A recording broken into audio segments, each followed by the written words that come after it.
Okay, guys, this is Waylon Lewis, and we are back at Elephant HQ in downtown Boulder, Colorado. I'm going to talk for a second because we lost our entire readership or viewership, so I don't want to waste a good time of my two guests, who are Jamba, who's dressed up as a hippie, it being Halloween. Yeah. Oh, I guess it should be this. There we go. And Angelique Espinosa. Hi. And Redford is right here, and we had to kill the Roomba. So I'm just going to wait 1 second while people come back. I apologize. It is my fault for hanging up. I had not set the terms of this conversation very clearly. So what we do here is we try and discuss difficult issues. We've done many in the past in a civil tone where we listen to each other. And as a moderator, I have to be able to help people get to the point that we can understand. And I didn't lay the ground rules. I came, post-coffee pretty late. So that is my fault, not the folks here. So I'm going to wait one more second, and then we're going to unleash the Kraken for part two. So right now we're talking about, and Travis, I think, is the editor. You can put any links in. Right now we're talking about childhood diabetes, obesity. Jamba has a very powerful connection to it with his family, and Angelique is super passionate about it. And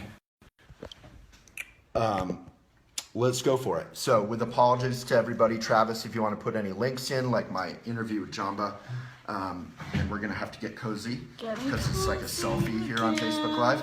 So I encourage you, even though you're in front of me, to talk to me or the audience. Either is fine, but that this is not a place for rants. This is a place just for open conversation. We're all friends here. So, Jamba, I rudely interrupted you. You were talking about added sugar and diabetes. I was talking about what sugar does in the body and how it is that the body creates an insulin response that results in diabetes. Thank you. Oh, thank you. My point, Jamba, your basic point was that added sugar may not be directly connected with diabetes. No, my point is that when you're talking about a beverage like kombucha, kombucha is a ferment, so the sugar has gone in at the beginning, and then it's fermented by yeast and bacteria, and then we add curcumin to it as well. Kombucha has been proven in laboratory studies with rats to reduce the amount of alpha amylase. So it's an alpha amylase inhibitor. It doesn't allow starches to break down into sugars that get taken up by the body. So it delays the insulin response.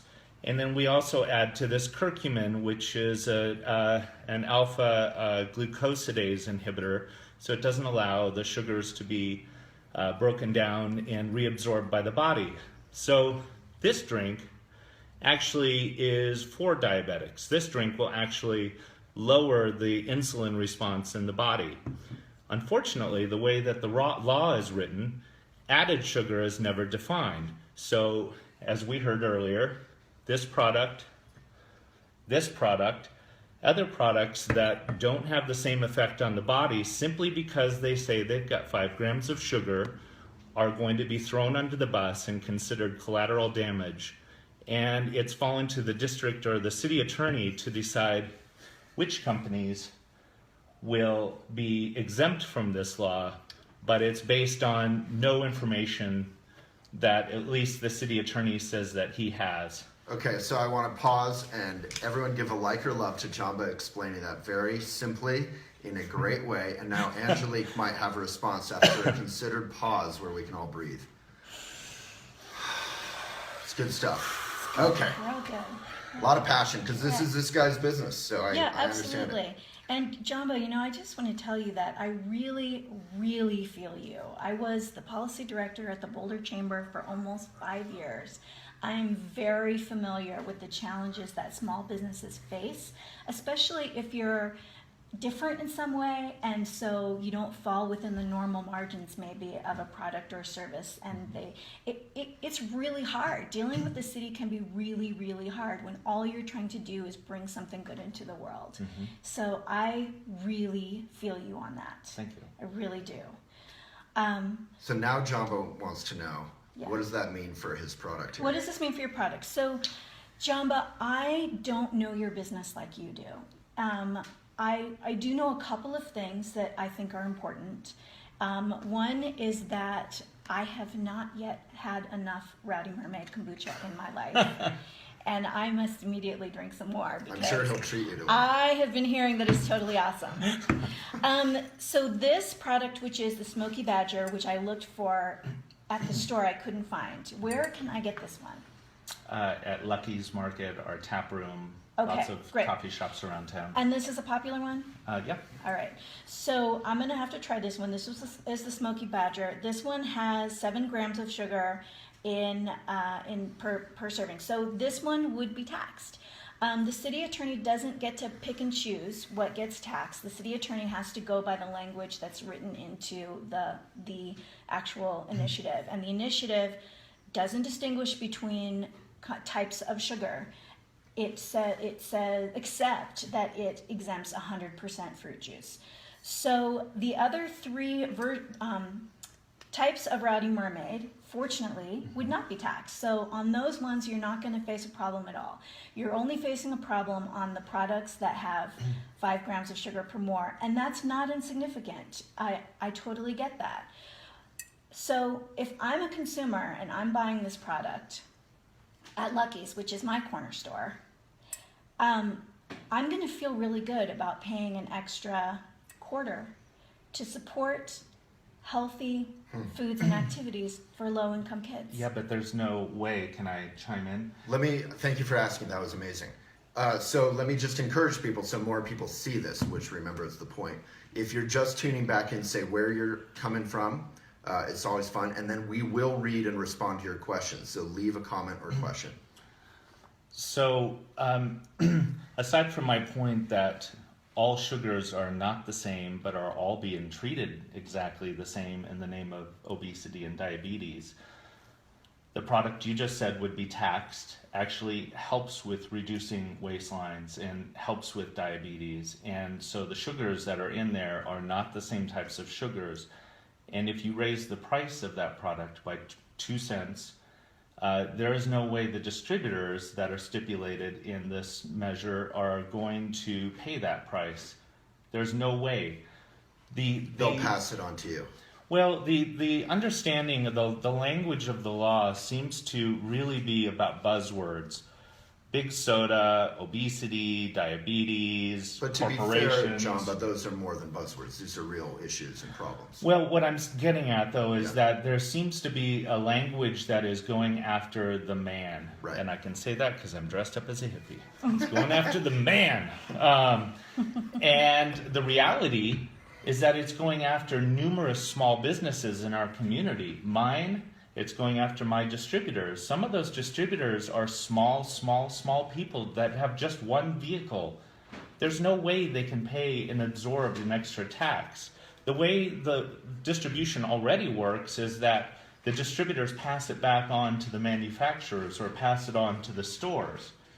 And we've seen in Berkeley that studies, right, by both UC Berkeley and by Stanford have shown that between 20 and 70% of the cost gets passed on to the consumer.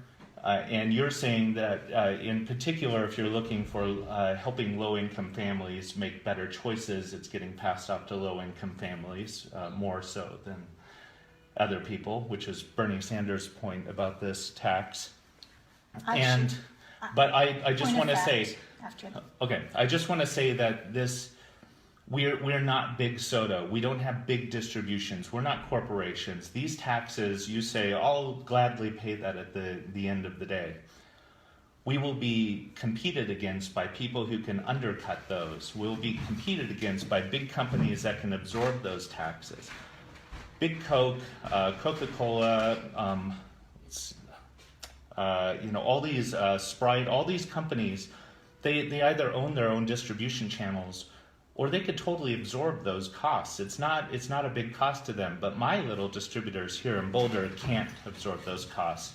And that's going to come back on us, and that's going to cause products like this to be taken off the shelf when it shouldn't be thrown under the bus with big soda. Well, Good points. I hear you. I really hear you. And my feeling about it is really that this kind of tax policy is supported by the World Health Organization, the Center for Disease Control and Prevention, the American Heart Association, the American Diabetes Association, goes on. Most of the products that are the Rowdy Mermaid products in the store would be completely unimpacted by this. Which is good, right? Which is great. And many of the kombucha products would be unimpacted by this. The kind of products that we're talking about today, and you have brought several really great things. The people who are buying these products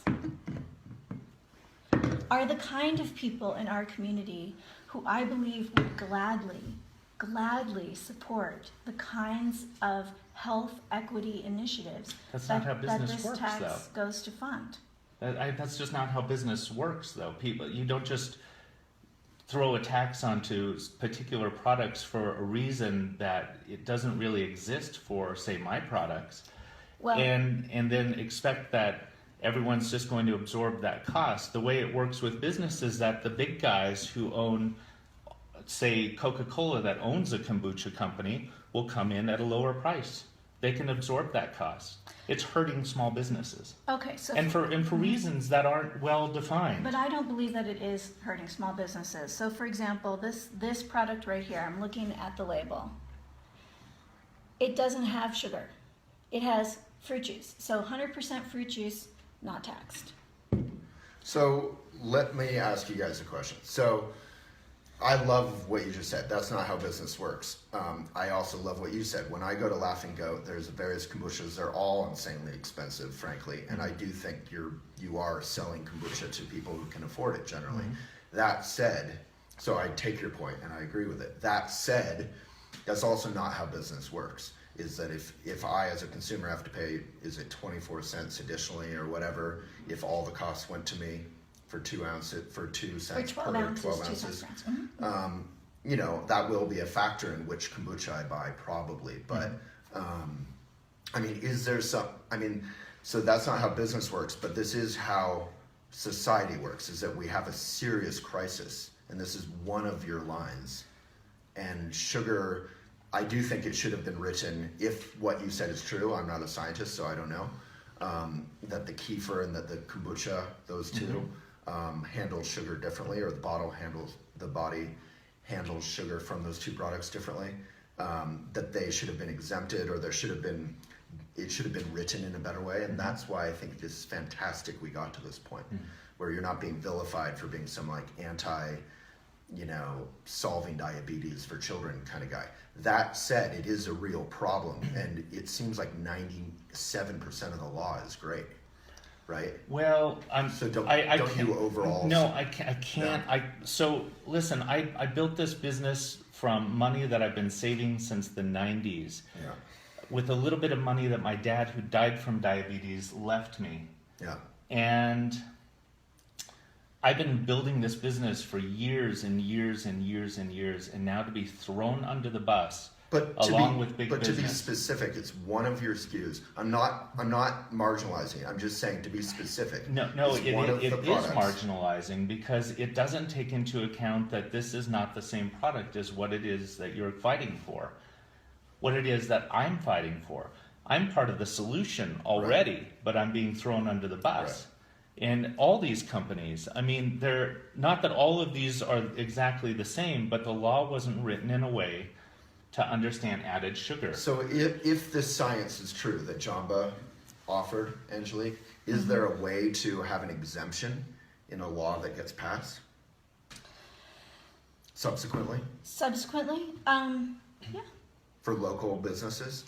So when the city manager goes, once this law, as we hope, passes, there will be a process where the rules and regulations will actually be written as to how it gets implemented. And there's some margin in that process for exemptions to be written, or specific things to be clarified. Usually what happens is the city manager will get a group of stakeholders together, businesses like you. I would highly recommend that you volunteer to be on that stakeholder group. And there are lots, and so they'll bring together a group of folks and they'll say, okay, let's write the regulations together. If there is a business or a situation where this is an absolutely undue burden and it doesn't meet the spirit of the law, they might be able to write an exemption at that point. So there is some flexibility once it goes from the intention of the law to how it's actually implemented. So I'm not going to be on board with something that's A, going to add undue burden to my business, and B, might possibly, and C, as I mentioned, the reason we got into this is because the Boulder City Attorney told me that we would be implicated, as we heard, in this law, but later on businesses will have to basically fight for their ability to be exempt from 2H.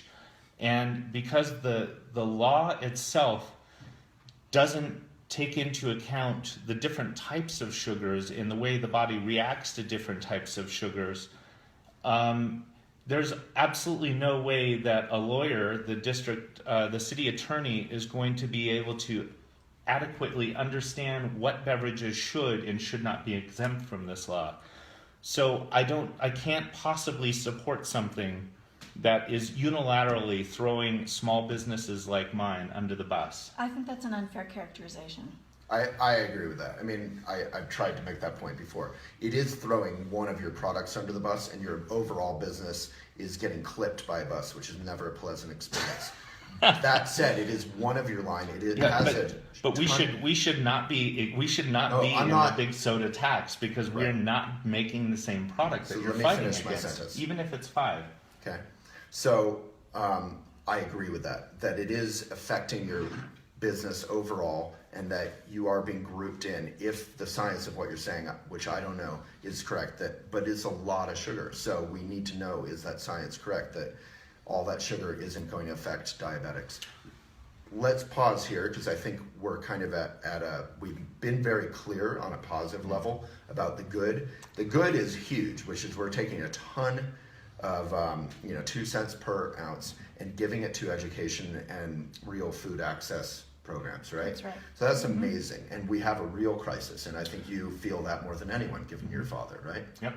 And I have to make one other point of clarification. Okay, I do want to get to comments and questions, so if people have comments and questions, that will really help ground this in a larger and more human context.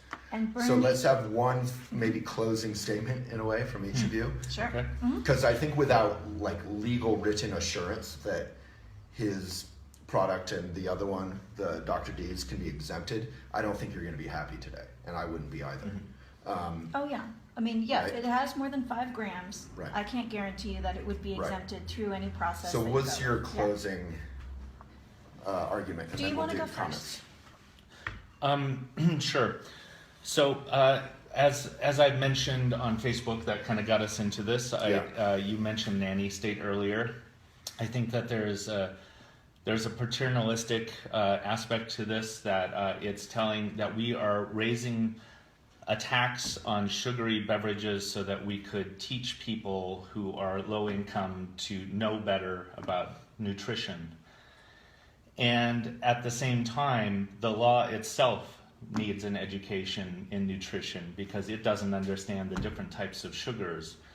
And in addition to also raising money to help people, it is also going to support a registry where all the distributors are going to have to be accounted to, so that the city itself knows who is selling what. So a lot of the money itself is going to support this registry. We've already seen in Berkeley that... Do we know how much of the money will go to support the... I mean, you do have to keep track of stuff, so Sure, yeah. That makes sense. I mean, that's a spreadsheet. Just have the intern do it, and it's free. It's very complicated. Right. That's why a lot of businesses don't do self-distribution. But I mean, to be fair, I know this is your closing statement, but to be fair, sugar is like an incredibly harmful product overall, and maybe there are exceptions, which I didn't really know about. And businesses that are pushing sugar through advertising, the big businesses, again, not saying you, and I feel bad that you're included in this so far. Sugar is like tobacco in a sense. It does need to be from big sugar, not from little sugar. Can I call you little? Can I call you little sugar? That's my native name. Yeah. That's our safe word. You know, it is a real problem, and diabetes and obesity are real problems. So, pray continue. Okay, so you know, a couple of different things. You know, the way it was written, the law itself should raise water consumption. It says, I think, by 62%, but Berkeley said it was 63%. But in Berkeley, water consumption was all bottled water. So this initiative should, like it did in Berkeley, increase the amount of bottled water by 63%. And of course, plastic in water is also a cause of diabetes. And it's not very clear that the studies that were done in Berkeley are actually studies we could use to make a law, since they basically went out on the street and randomly asked people about their soda intake, and then went after the law passed and randomly asked people about their soda intake. So they weren't the same people showing that we didn't buy soda because it was a little bit more money. They were just random assertions. I think that the spirit of the law is amazing. I think we're all on the same team and what we want to see happen. But I don't think that the way this is written and the fact that it's going to affect businesses like ours is something I can support. So Is there any way, Angelique, to get an exemption written in if the science of what he's saying is true before this is passed? If it were to be passed? Okay, that sucks. No, it would have to actually be passed before. That's why I'm here. Before the rules and regulations would actually. You're here for now, maybe not for long. Okay. Yeah, that's right. Yeah, if this passes. I'm Yeah, choosing. that's right. Well, Okay, so closing statement I'm from going to come Angelique. back to the unfair characterization. So, Okay. so here's my closing statement. This is my closing statement. What is that? This is the kids. Should I read this out? Oh, I see. So 1 in 3 kids is projected to get type 2 preventable diabetes in their lifetime. If they're kids of color, it's 1 in 2. The health inequity and the wealth inequity in our community are profound. And I believe that we have a responsibility to all of our kids, to give them a chance, to give them the opportunities to make healthy lifestyle choices. That's the bottom line for me. It's important. And I believe that the people who are buying the products that you have concerns about are going to be more than happy to absorb a small amount of extra cost Can I in order ask to a question on support that those. point? Yeah.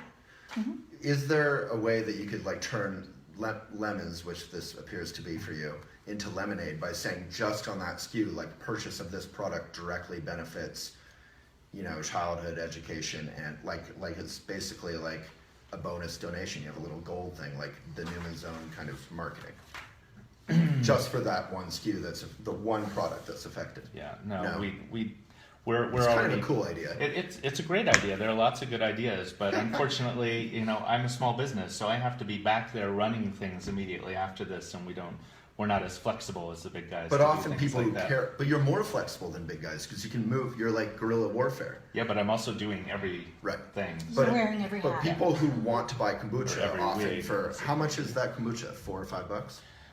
Well, you At know, the that's a good question. So, you know, it will place 24 cents tax on this. So yeah, that'll come out to $4.05. But we also sell lots of kegs, and say a beer keg size of kombucha will have a city tax of $39.68 and an additional tax of $22.11. Making a keg of my product $286.79. And beer itself, which is exempt from this, sells for between $150 and $200 a keg. So that it's going to hurts. kill sales. So, but for just the SKU, that sucks for the cake. For the Smoky Badger, but what's the rose one? I mean, does it really matter that we're arguing about which one has 5 grams? What I'm saying is I that do this think it is not the same product. This does not have added sugar. Okay. I think it matters that the 3 commonly available products that you have on the shelf would not be impacted by this tax at all. I think that matters. It does matter, and you know that matters. But so it also 1 in sucks 4 that of your products is affected. 1 in 4 of your products will be impacted by this tax. 1 in 3 kids will get type 2 diabetes in their lifetime. To me, that's where the facts come together. It's really important. And on the Bernie point, I just want to throw the Bernie point in there. So Bernie Senator Sanders, actually recently issued a cease and desist order against the American Beverage Association. Yep. He said, I have not taken a position on 2H. It is a different tax than the one in Philadelphia, and I do not want you using my name or my likeness or my words that were related to a different tax in this community of Boulder. But he did call soda tax regressive. He called the Philadelphia soda tax regressive, and that was a totally different tax. It's the funds from Okay. that tax So this don't is- go to help. This is a great point, but it's also like above our pay grade. So let's get to comments and questions. So this is going to be a weird angle on you guys. You might have to kind of turn around. All right. This is my good angle. Can you show the mullet? Yeah, come around here. Yeah, business party in the back. All right, Leslie from Tustin, grams of sugar Bill with from this. Boulder, Christy from Panama, Travis, Christine, glad we're back. Wendy, yeah, so if you had comments from the prior one, please put them in. We'll try and get them in. Cheap prices and accessibility of junk food is a big part of the blame for Wendy and Niguez for child and adult obesity. Sorry. Yeah, this law doesn't pertain to diet sodas, which have been shown to have a greater effect on diabetes, especially women who have. You drink 2 diet sodas a day, you're 50% more likely to die from cardiac complications. It doesn't affect the bars. It doesn't affect all the other different things that also lead to childhood diabetes. Childhood diabetes isn't the result of people drinking a cola. It's the result of a whole lifestyle of choices. But I mean, soda has an insane amount of Yeah, it does. sugar. Yeah. Oh, yeah. I mean, soda has a direct correlation to diabetes, but it's not the only one. All right, so there's some good links in here about obesity, genes, or diet, if you want to read further. Lisa, I think most people would buy kombucha, would do research to know about how your product reacts when ingested. Jennifer, the start of the video is actually in a separate video, and it has a very dramatic kind of bridge to this video, so you might enjoy it. We have shared this to about 5 million Facebook fans. Nice. Getting it out there. I was watching part 1. I'll finish this, then go back. Carbs? Question about carbs? I'm not sure. Is there some carbs point here? Well, sugar, carbs, yeah. Can't you reduce it just below 5 grams from Lisa? That's not really the point. But could you?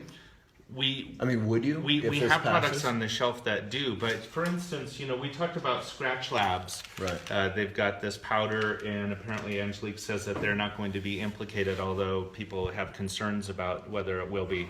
So apparently the law is written. So not to get out into the weeds again, but the osmolality, the amount of sugar that makes it a little bit higher than blood, basically helps in the end. Sugar and salt help pull water molecules into the body. In kombucha, with the different mushrooms and the different curcumin we use, it helps to hydrate the body. So it's not just 5 grams. It actually helps hydrate the body. So it's not about reformulation. But you could, or you might, if this passes. No, I mean, you could avoid it. That is a good point.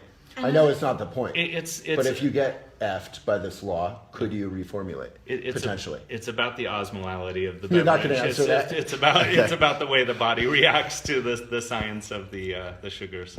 All right, someone's into the cubbies. How could the sugar content be reduced? Drink less. It's more carbs. Buy one of the other 3 Is more flavors. carbs turned to sugar once digested? What's that? That was a question or a comment. Like, how could the sugar content be reduced? From Jennifer. Could you drink less? Carbs turn to sugar once digested. I don't understand anything because I'm an idiot.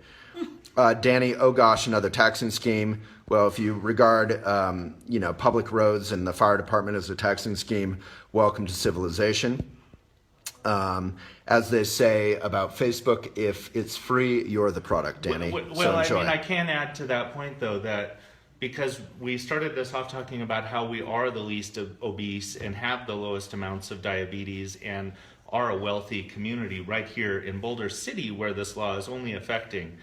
The law itself is somewhat symbolic. It's I would disagree with that But completely. symbolic's not bad. I wouldn't even say that's bad. Well, But it's not going to build roads. It's going to help build a registry and to do all these types of things. Well, education and children so access less to real than food. less Right. than one full-time employee cost is defined as the cost of the tax. The rest of the $3.8 million goes to provide healthy drinking water, healthy foods, access to activities, and education in our community. I mean, if that's true, that seems pretty good. You can look it up. I mean, it's in the records. Cool. All right. So Erica from Cincinnati, I understand the frustration. However, why not just put 5 grams of sugar in the beverage instead of 7 or 4.9 or whatever? Yeah, and this just isn't about me and my beverages. I would be fighting against this if we didn't have a 5 gram of sugar per, because it's not well defined. It's throwing businesses under the bus that should define added sugar. So Tracy, I appreciate your point. Why is everyone so stressed? Hug it out. That said, this is this guy's family and mortgage and his life's work, and I get it. And you know, part of elephants, look at that, guys, give a like or a love. It may be an online symbolic thing, but it can't hurt. That wasn't symbolic, but That wasn't symbolic. That was very real. That was just an So awkward hug. what I would say is that elephant actually, our role is not to talk about yoga and inspirational quotes. Our role is to Look at all the share. love we're getting for the Exactly. Let's do it again.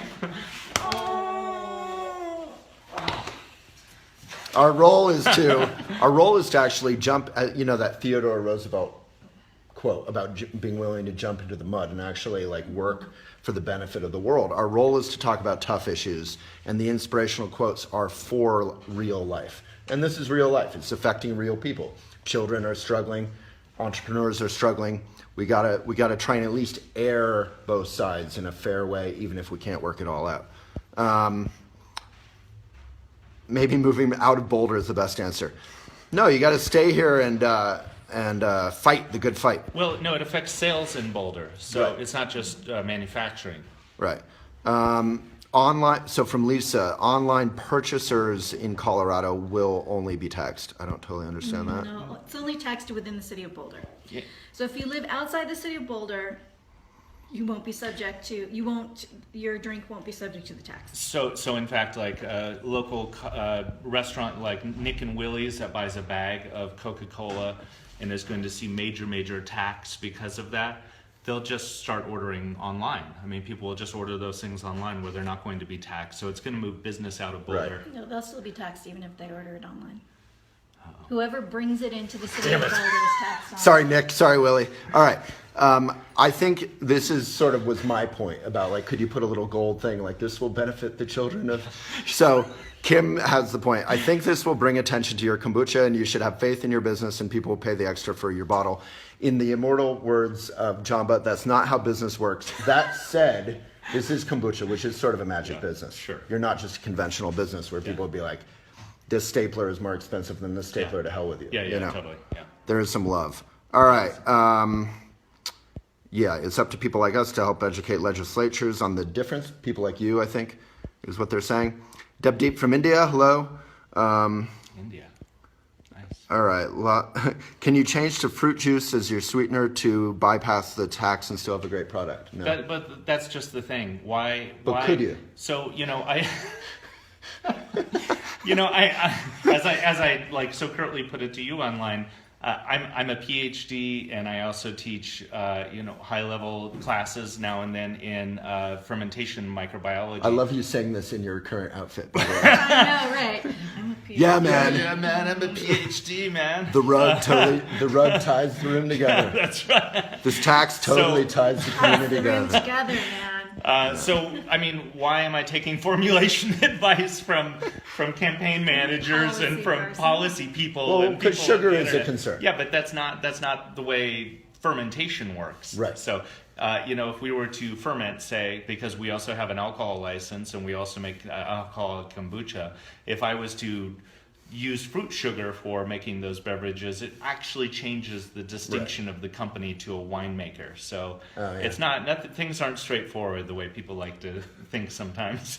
Really? I thought business was easy. Yeah, no, business is easy. We'll just reformulate. Forget it. Yes, on 2H. I'm out of here. It's Here's awesome. a good point from Kim. But most of your formulas also are under that 5 grams. Yeah, I know, but I will still fight it, even if we don't have something that's not, because it's not okay. It But in needs to be answer well written. In answer to their question, yes, It it can- is totally no, it- possible to keep it under 5, and many of your wonderful, delicious products are. No, but they're asking, can we reformulate with fruit sugar? No, because when you add fruit We got sugar that. to We got that. kombucha, no, it raises the ethanol. So No more creative ideas from the internet.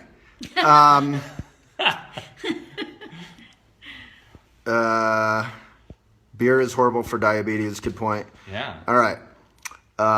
Christina, or maybe Angelique. My son is also T1. The carbs are okay for a treat, but it's pricey. This discussion, or maybe she's talking to a friend. This discussion seems to be more about on taxing sugars and the government's responsibility. My face is killing someone. I've heard that from some ex-girlfriends. Lisa, are there any studies that support the idea that increasing soda taxes actually reduce diabetes and obesity? That's a question for me. yeah. I think basically, yeah. So specifically relating soda taxes to decreasing obesity.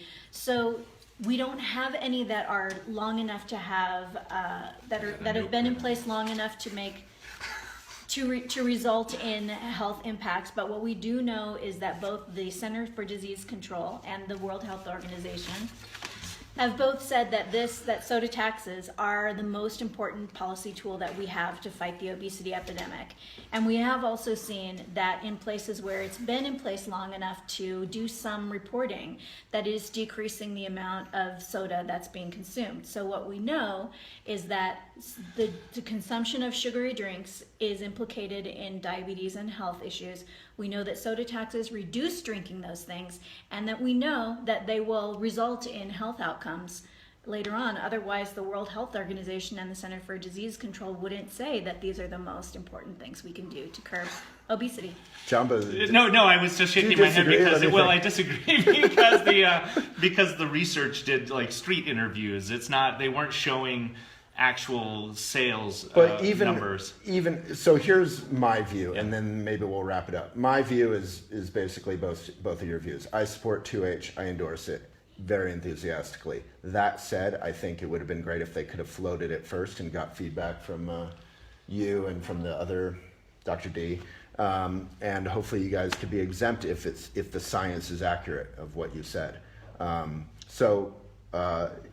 no. This is politics, and you have to be able to understand. Not you. I'm saying we have to be able to understand that it can be a really good cause. You're taking money from the sugar pushers and directly funding real food education and access for those who need it most. That's like a Robin Hood action. That said, it is, as you were saying, throwing a couple people under the bus. It appears only 2 that we've identified, and one's huge. No, lots. Only 2 that we've had here. It's throwing lots of small businesses under the bus. But just to back up again. How? Just wait, hold on, no. Just to back up. Well, then I don't accept that point because you're not being specific. Other kombucha companies, other local fermentation companies, other products. We talked about Scratch Labs, somebody who's making... But she said that wasn't... Yeah, but it's representative of other sports drinks that are there for hydration. You need sugar and salt in your body to hydrate the body. That's how water molecules enter through the small intestine into the body. Do children or whomever, I mean, I'm asking because I don't know, need more than 5 grams in a 12 ounce? And I would just add that powders and mixes that are sold to the consumer for personal use are not subject to the tax. But there are different types of drinks, as I said. There are lots of different types of sports drinks that are, in fact. So the question, though, we talked about how beverages affect the body. Well, we know that as I mentioned, diet beverages diet sodas have a bigger effect on the body. Right, that the drinking of 1 diet soda a day increases a woman's waistline by 500%. That was a study that came out. How can this not include diet sodas? This doesn't include diet sodas because it is focused on drinks that add calories to the diet. Because what the science shows is that drinking just 1 sugary drink a day increases your chances of getting type 2 diabetes by 25% and of dying from heart disease by up to 30%. But if what he's saying, and I take that and I agree with that, but if what he's saying is correct about diet sodas, is there a way to include diet? So I mean, you could have written diet sodas into the law. They did in Philadelphia. It's not written into this one. The choice was made to focus on caloric sweeteners. right. So there are lots of different things. Diet sodas are sometimes a bigger. They not only increase your risk of getting type 2 diabetes, but the fake sugars that are made are actually an environmental issue and a potential environmental disaster waiting to happen. If you're going to fight type 2 diabetes, go back, write the initiative so that it doesn't include things like this. Do the science. Look at other things, bleached white flour, look at other beverages, like put together a better initiative. That's my point. Bleached white flour isn't part of the liquid sugar issue. And what we've seen is that liquid, sugary beverages are the leading source of calories in the American diet. And for adolescents, 2/3 of adolescents have sugary beverages as the primary source of calories in their entire diet. So it's not about, they started with my soda and then they went after the donuts. It's completely different. Sugary beverages are uniquely harmful to the body, and they pose a unique public health risk, different from the sugars in food, which are also an issue, but they're a different issue. Yeah. So I think, but we've raised a lot of good points about diabetes. It's a complex issue. We have a lot of blogs with actual science in the comments if people are worried about the actual facts on this. I do think there's some good education here on both sides. And for those of you who are sort of anti-government or anti-tax, I would just invite you to consider that there are real public health costs to taxpayers when sugar is overconsumed. When people are not insured, etc. There is a role for government in this society. This isn't like a libertarian kick the government fest here. That said, laws should be written as precisely as possible, and I think that seems to be the basic issue here. That said, there are people saying they would continue to support a great kombucha company, and there's a way to make lemonade out of this, just with not too much sugar in it. So. Yeah, lemonade is another one, actually. But anyway, I laugh because you and so many other people have been calling me a libertarian because I don't support this. Well, no, it's just when you start talking about the nanny state and using libertarian language, you basically sound like you're conflating kind of from a Buddhist point of view, our whole mission is enlightened society, and government by, of, and for the people is a necessarily messy and imperfect thing. And if you're saying that a whole group of people, like a nation or a city, shouldn't be able to get together and say this is the kind of society we want to live in and address problems, then yeah, you are sounding like a libertarian. That part I don't fully respect. As President Obama said, libertarianism is a fantastic idea when you're 12. There are real societal concerns like childhood diabetes and obesity, and we can do things to try and address them. Hurting a business incorrectly is hopefully not one of them, and that's why we're doing this video. So you pose that as though I'm getting in the way of democracy, that a bunch of people can get together and make choices for a society. And what I'm saying is that they're making choices based on misinformation. But that happens on both. I mean, that's human nature. That happens on both sides. Yeah, but that's what I'm against. So. Well, yeah, and we're hopefully giving you the floor to voice, other information and your misinformation, and they can share their misinformation, and then we can all kind of consider it and vote. So, on that note, thank you, everyone. Can we give some voting information? Yeah, of course. So, if you're in Boulder County. Yeah, very few people will be, but nationally and locally. So vote wherever you are. Vote by November 8th. Vote, for sure. If you're in Colorado, we are a mail-in ballot. Say all of our ballots are by mail, and you can register to vote and vote right up to and on Election Day. So there are lots of opportunities. If you want to see where your voting information is and you're in Colorado, you can go to coloradovotes.org. If you're in Boulder, you can go to bouldercountyvotes.org. And wherever you are, you can go to the New Era website and get great voting information. They're an awesome Maybe organization. put those links in the comments, Travis, if you can. Yeah. Sorry about the shakiness, but I had to hold this so I could read the comments in the end. Shaky from all the sugar. Yeah, I'm shaky from the coffee, actually. From the coffee. What we need to regulate Waylon's coffee usage. So please, everyone, vote. Moira, we have let everyone speak. I hope everyone feels heard, at the very least. Hurt or hurt? Well, I know we already feel heard. Big thanks to Angelique and big thanks to Jamba for coming together. It takes bravery to expose themselves to, I think, like 30,000 people today. And to Oh, I help didn't know we educate. were supposed to What? expose ourselves to Or expose 30,000 yourself. people. Yeah. Wait, what kind of an interview is this? No. But I appreciate the I knew invite. I should have But been wary of that Craigslist to be app. serious, like is pulling teeth often. Like people love to comment on Facebook to get people to comment publicly in front of people live takes some bravery. So give them some love. Thank you. Thanks, Waylon, for the opportunity. Yeah, thank you. And the second we hang up, you can click the link to get notifications on future videos. That will probably be, yeah, I already addressed her directly. I told her to be quiet. Just a joke, bad joke. And you can also get our newsletter of our online magazine, elephantjournal.com/best. And Moira, no worries, you can watch the videos. They'll be live as soon as we hang up, which is now. Thank you so much from Boulder, Colorado. Guys. Arguing about sugar, vote. but we're all unified on voting. Yes.